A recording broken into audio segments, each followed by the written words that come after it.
Hi everyone, I'm Katie Calkin, Community Health Educator with Piedmont Athens Regional. Today we're going to spend a few minutes on talking about 5 ways to cope during these uncertain times. The first is to move. Exercise breaks down stress hormones, releases endorphins, and stimulates parts of the brain that help us problem solve and regulate our emotions. There are many apps and online exercise videos. Check out Piedmont Healthcare's Living Better for some of those. You can even make exercise social by FaceTiming a friend as you follow the same workout, or meeting a neighbor to walk on opposite sides of the street. Getting outside to exercise will give you an additional mental and emotional boost. Even if you're feeling crunched for time, fit in a few minutes of movement to refresh your body and balance your mind. Our second strategy is to breathe. Taking a few deeper breaths tells your brain that it's safe to relax.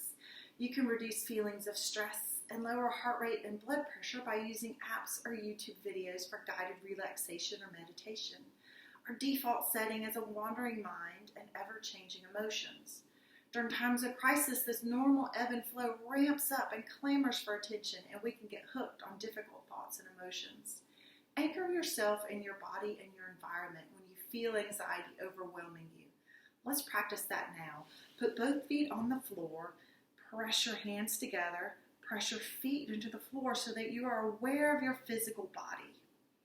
And now look around the room as you relax your body and name out loud 5 things that you notice. And this reminds you that you are here in this present moment in this environment.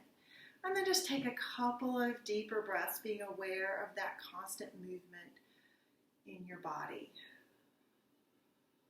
Do this simple process when your mind takes off ruminating about the past or worrying about the future, so that you can create a flexible attention in this present moment so that you're taking care of your experiences rather than being overwhelmed by them.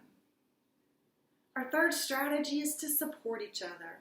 We're in a community crisis, and even as we physically distance to keep each other safe, we need to maintain connections with each other. We can support one another by describing our disappointments and challenges so that we aren't stewing in them alone. When we are vulnerable, we can build even stronger relationships.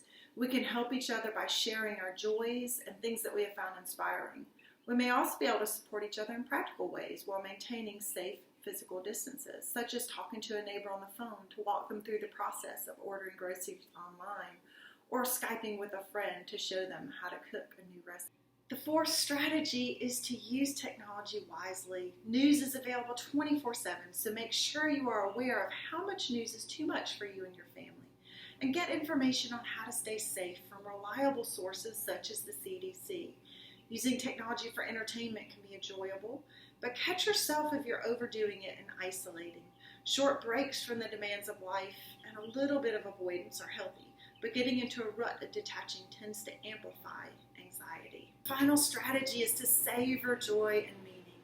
It is a useful survival mechanism that our brains instantly notice things that are threatening, but in times of crisis, this can be very disruptive. It takes our brains longer to process joyful things, so take 30 seconds to a minute to savor things that you love. That could be anything from really noticing the colors of the bird at your feeder, to hugging your child for a few minutes longer, to chewing your delicious meal a little more slowly. You might try the gratitude practice of recalling 3 things you're grateful for at the end of each day. A key to this practice is to make the list unique each day rather than repeating general categories. This trains your brain to be on the lookout for positive things. Sheltering in place may limit some of the activities that give you meaning. Find alternative actions you can take to live out your values during this time. For example, if you're financially secure, you might consider supporting local businesses with curbside pickup. Or if you normally find meaning through volunteer service, you might make a donation to organizations working to meet basic needs for our most vulnerable populations. Okay, we've covered a lot of ground in a few minutes. Pick one thing to work on today and do it with compassion for yourself. Piedmont Athens Regional wishes you health and wellness.